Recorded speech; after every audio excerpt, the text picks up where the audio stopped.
How's it going, guys? I am so pumped for this video and so pumped for college football Saturday. So many options. How do you decide which ones to bet on? Well, that is why you're here today. I'm going to be making videos like this all season, every freaking day. I don't care if there's one college football game. I proved that week 0. I'm here for you guys, and I'm doing research. And holy smokes, I've got a lot to share with you in this video. We've got 5 picks. Let's get straight into it. If you like overs, these are the best 5 overs you can possibly take on Prize Picks. So we're already here. We're at the receiving yards. First up, early in the morning. We're going to start early games to late games. So we're going to do it based on when the game starts. Xavier Weaver. This is a senior transferring in to play with Deion Sanders and the whole squad that he's built. And you'll see a little bit of a theme here with these picks, guys. One thing to watch out for are teams that are going to blow out their opponent.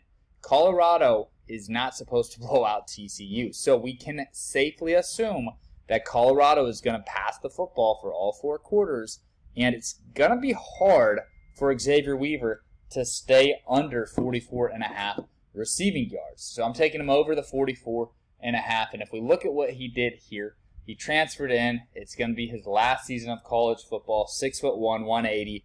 You look at the game log, I don't put a massive amount of weight into this because he is transferring, and with the transfer portal guys, you want to see how the chemistry is with their new quarterback, but you got to realize Deion Sanders' son is the quarterback of Colorado.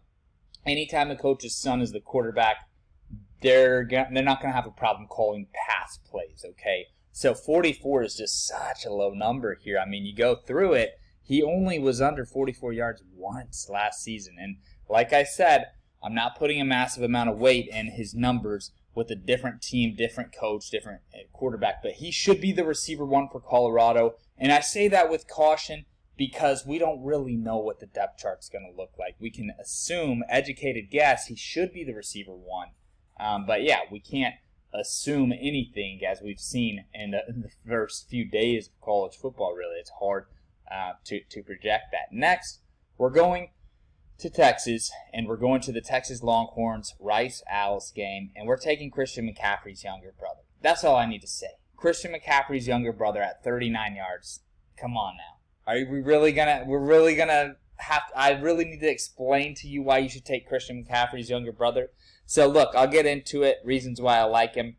Look at what he's done over the last 5. He's going way over this. These are different opponents than Texas. What I really love here, taking a Rice receiver over, is Texas plays down to their opponents. I wouldn't be surprised if Rice is in the game the whole first half and then Texas pulls away second half. But what I like here is Texas is going to win this game by a lot of points, by double digits, multiple possessions, and Rice should continue to pass the ball all second half. So I want to show you guys, when we're looking at McCaffrey over 39 yards, I mean, what's going on here? Most comparable opponent to Texas would probably be USC here, a top team, another premier franchise, and he got 5 receptions for 51 yards and an absolute blowout. So don't be surprised if Texas just steamrolls them, but I don't see very many paths to Luke McCaffrey going under this mark. And one thing I'm asking myself when I make these selections is, how confident would I be taking the under? I'd be scared out of my fucking mind to take McCaffrey's under. So that's why we're throwing him in here and we're taking the over. Okay, next up is going to be Dorian Singer. We're looking for a bounce back here. This is, I believe, the only pick I have on a heavy favorite. USC should blow Nevada out. But if we look at what USC did last week specifically, we don't really need to look into this. I'm going to go to his game log right here. And if we look at what he did last year, for his number to be set in the 50s is insanely low, guys. He is projected about 900 yards this season. Last season, he had 1,100 yards. It's very rare to find receivers in college football that are going over 1,000 yards. Now, the reason his total is set so low is because USC had a freshman that balled out in their first game last weekend.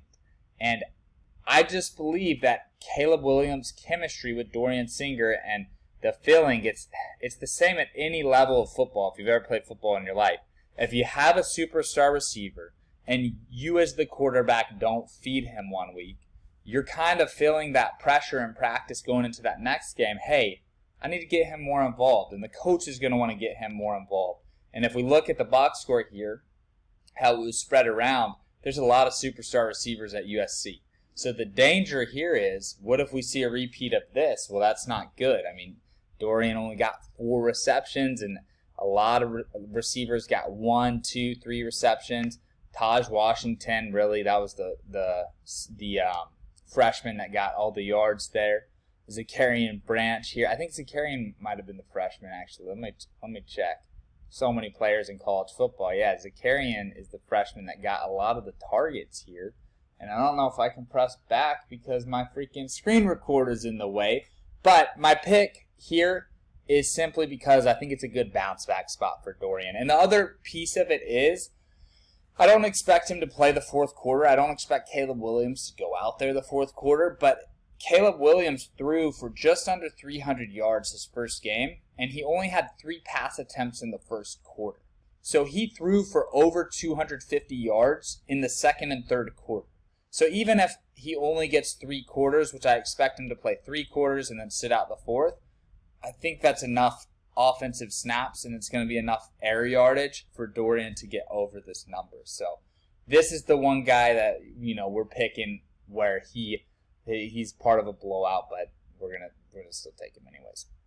Okay, let's keep going into the later games. What time was that one? 5:30 Texas time. So we have one at 6:30, and it's gonna be Coastal Carolina, and we're gonna take Sam Pickney. This is actually too late. I'm skipping ahead here. I'm going out of order. I fucked up. I wanted to do it in order. It's not a big deal. Sam Pickney's the guy in Coastal Carolina, and against UCLA, they're not expected to win. So he should play all 4 quarters. That's a box that I need to check because I've been taking a couple players here and there where because their team blows the other team out, the under's cashing. And it shouldn't cash, but it's just because they're not playing 4 quarters. Look at what he's done over the last 5. We're going to go check out his profile. He's 6'4", 220. To me, 6'4", 220, senior. He just came off a season where he almost had 1,000 yards, which, as I just mentioned, is very impressive at the college level. This is not a guy that's going to hide out. This is not a guy we're going to be surprised to see, he's the 3rd or 4th option. Some of these other receivers, it is difficult with the transfer portal. There might be a guy or there might be a superstar freshman that comes in and they get Dorian Singer, like what we saw Dorian Singer happen, week 0 of college football, where there's just so many receivers out there, he gets buried. Sam Pickney's not going to get buried at Coastal Carolina. He's going to be the receiver 1 there. And look at this. I mean, how often is this guy going under 70 yards? It's pretty freaking rare for him to go under 70 yards. This is a game where the game script should favor Coastal Carolina passing the entire way through. So for that reason, I love that pick. Now, the last pick, it's the one at 6:30 that I meant to hit before Sam Pickney. Where you at, Texas Tech? I'm looking for you, Red Raiders. Durant Bradley. They're hosting, or no. Are they hosting? I don't know. They're playing Wyoming. They're going to whoop their ass. But Texas Tech's a team where sometimes these out-of-conference games, high-scoring games, right? I think it's going to be a high-scoring game. I think Tech's defense could give up points. Even if not, though, Tech's offense is going to ball out. Let's look at Brantley's last 5. So his last 2, he did really well. Most important thing to talk about with him here, 6'5", another huge receiver. I promise I'm not just picking these guys because they're huge, but it doesn't hurt to be 6'5", you know what I'm saying, when we're rooting for him to get targets. So his quarterback, Tanner Shaw, or Show, I think it's Tanner Show is how you pronounce it. He's so good, man, but he's always injured. And anytime he plays, he's a great player to take the over with. But he goes for a lot of passing yards. And if you look at these last 2 games, Tanner Shaw was the quarterback for Texas Tech. 8 freaking receptions here. 173 yards, 88 yards. And you're telling me his total is at 58. It's too low. It's too low. So be careful out there, guys, with your picks. if you're taking too many guys on favorites, I mean, we're playing with fire with Dorian Singer, I'll admit that, but that number's just so low, you have to take it. But try to pick the teams that are underdogs. I know Texas Tech is not an underdog in this game, but I just think they're going to pass the ball a lot. But Pickney, underdog. Luke McCaffrey, huge underdog.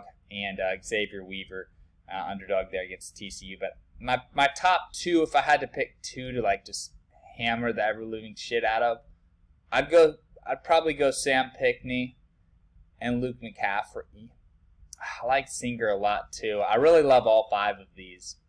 But if you have your plays you like and you want to add one, I'd bet the house on McCaffrey.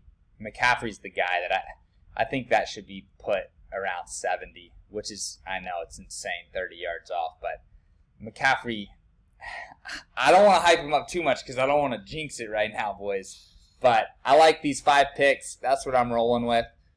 For my free picks this season, I'm going to throw 25 down on each play, and then I'm going to track it in my spreadsheet. So I've been missing the free plays. Obviously, I'm risking 25 to win 250, so I only need a couple wins here and there to profit. But I haven't hit one yet. I don't think I've hit a free. No, I did hit a free play, so I'll update the spreadsheet. I hit the Hawaii Vanderbilt last week, so hey, I need to be better at touting. I need to be better at bragging about that. So we're up big on the free picks because of that one. Free pick today did not hit because of the blowout. Miami's quarterback didn't play the full game, which freaking sucks because their receiver hit pretty easily. But hey, you live and learn. Blowouts are part of the game right now. It's frustrating, but you're not going to win every bet. I just want to say that in the video so that you guys have realistic expectations. We're risking 25 to win 250. We only need to win 10% to break even. So the goal here is to win about 15 to 20% of the time. If we can win 1 out of 7, 1 out of 6, we're going to profit over the course of the season. So hope this video helped you. If it did, hit that subscribe button. And guys, I have VIP plays, SBENation.com, SBENation.com. My goal this year is to lower the price so fucking low that we get hundreds of people on it. Most of y'all have already signed up. If you're new here, though, and you want my VIP plays, if you have over $1,000 in your bankroll, this shit will pay for itself. I'm investing about $1,600 to $2,000 on tomorrow's Prize Picks cards, myself personally.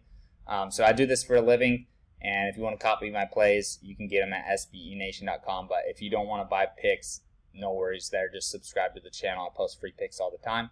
And I have a free pick group chat in the pinned comment of this video.